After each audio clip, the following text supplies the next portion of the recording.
Coming to you from Salt Lake City, Utah, we are the Outcasts in Zion. I'm your host, Christian. And I'm your co-host, Richard. Outcast in Zion is a religious discussion program focusing on opening friendly lines of communication between atheists and believers. We are also available on outcastinzion.com, as well as Facebook, Twitter, and YouTube. We encourage atheists and believers to join us in the discussion. We also appreciate any news and information you might want to share with us at outcastinzion@gmail.com. And this is episode number...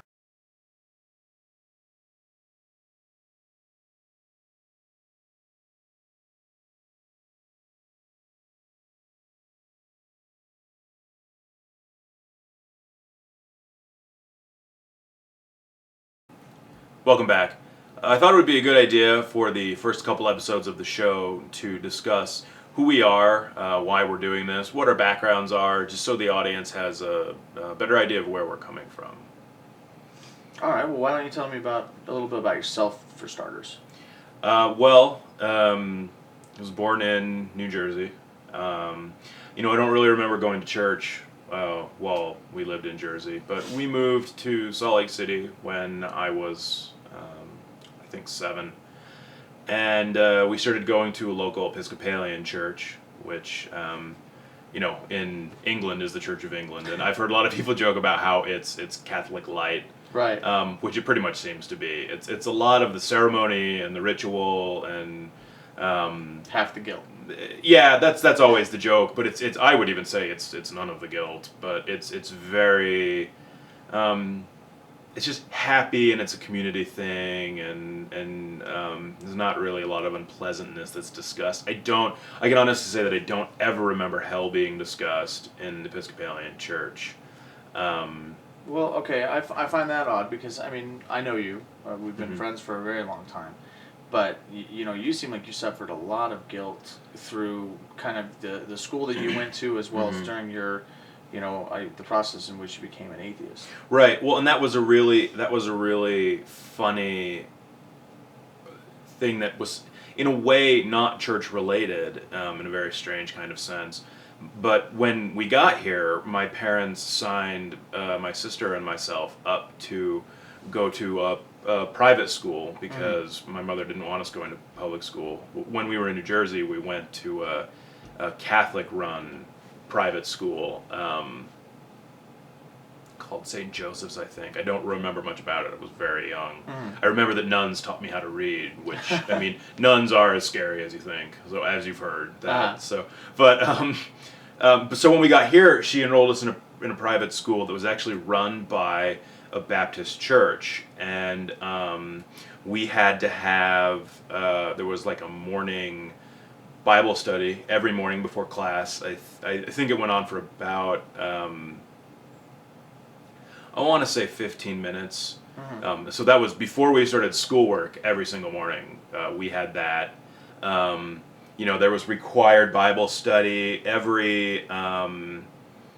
You'd have these like packets of English or math or social studies, things like that, even science books, which I wish that I still had those materials, because I'd love to go over the science books now, because I didn't learn anything that was contradictory to the Bible, and so I would just love to go back and see what they say now, because I honestly don't remember.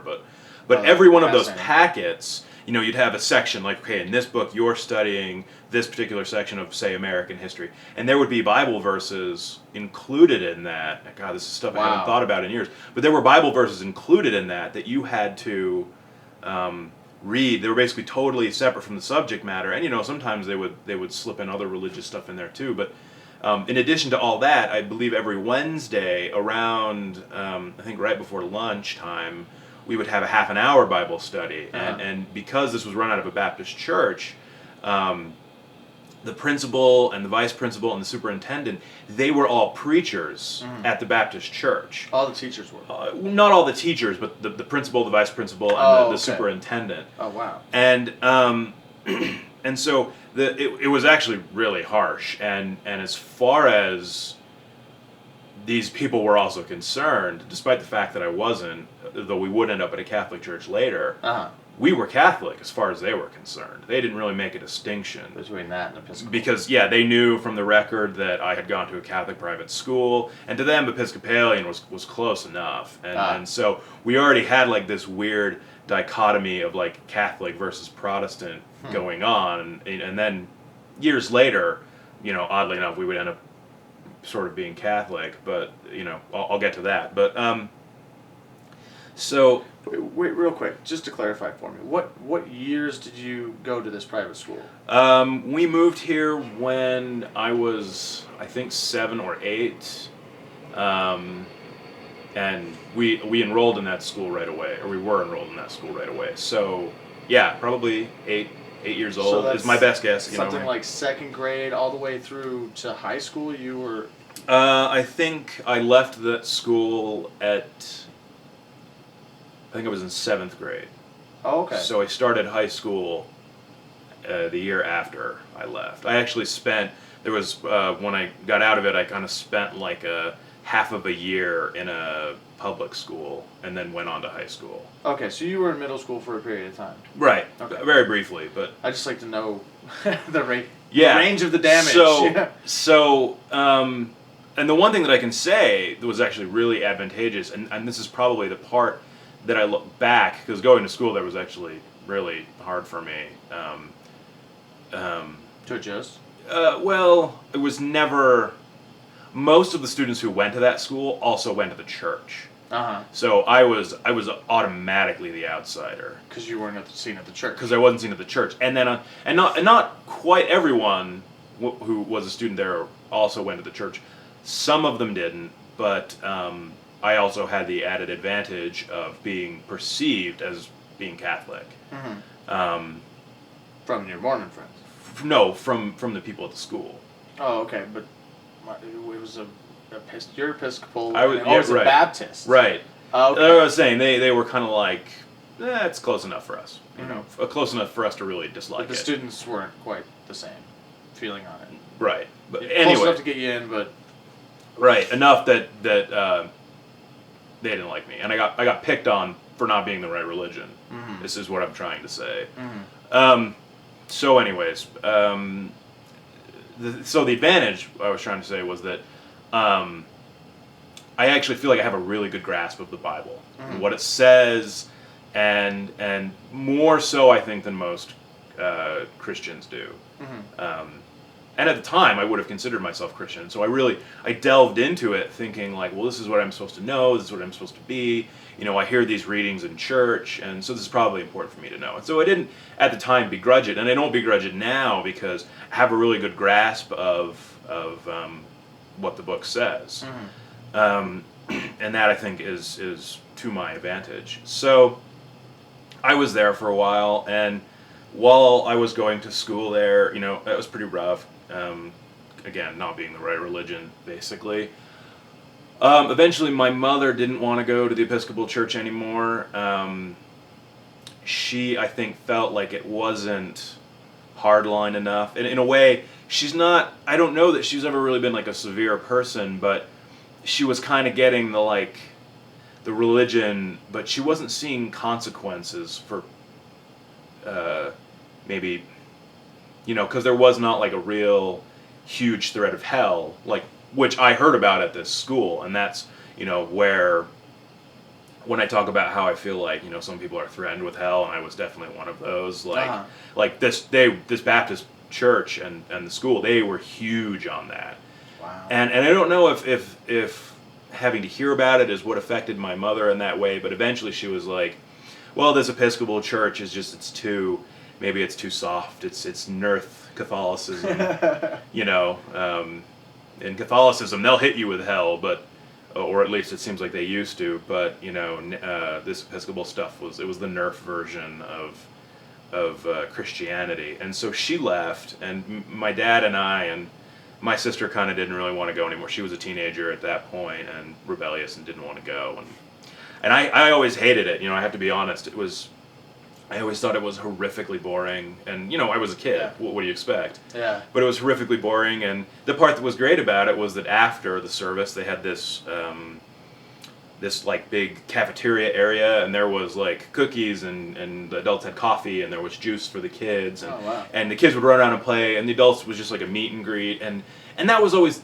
That was the good part, that was the part that I liked, because I had friends, and there was cakes and cookies, and I didn't drink coffee at the time, but there was juice, and that community, that was the thing. Even at the time, like that was the part that I liked. That was the part looking back on that I can see the value in. It's just having an excuse even to get together and have coffee and cake and just talk to people and be nice to people and see how they're doing, and not, humans are social animals. We don't want to be alone. So that I thought was good. And but eventually my mother ended up Catholic. She did the catechism courses, and I think she got baptized, and she went all the way. Yeah, she did, and she got confirmed, and she had communion, and she went the whole 9 yards, and I think, though I'm not sure, but I think my father has gone that route as well.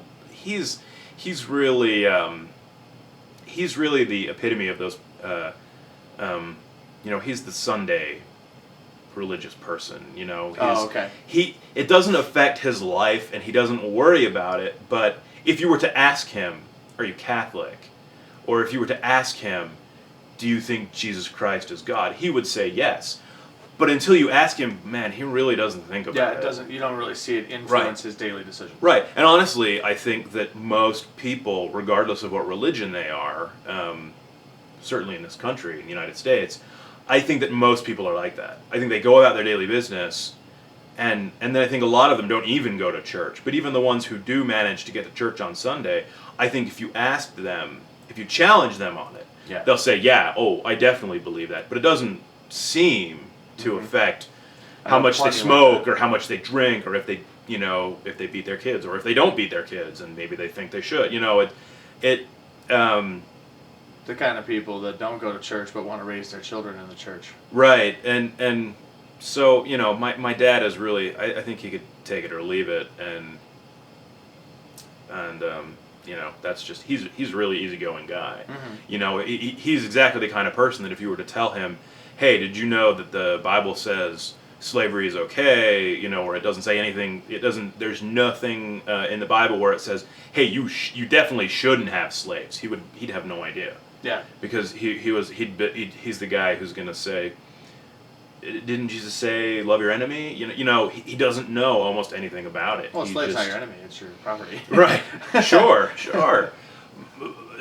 So you don't have to love them then? Is that what we're getting at? Basically, Right. Your enemy you have to love, but your slave, forget that guy. It's property. You just treat it the same way you would treat your watch. Right. And as the Bible says, as long as you can even beat it to death, as long as it doesn't die right away. Yeah, if it dies 3 days later, everything's cool. But he wouldn't even know, and I think that's fair to say for most religious people, is they're not even cognizant that that's there. Right. Or if they are cognizant that it's there, it's probably been explained to them. It's been kind of this. That someone has hand-waved it away, where they're just like, you don't have to worry about that. Right. So where did your feelings and struggles kind of go as far as believing in either your religion, either as it was Catholic or as it was Episcopal, as you kind of had this bullying going on? Well, there was some of the bullying going on at this Baptist-run private school, and I think what started to happen was that as we started going to the Catholic Mass, and I was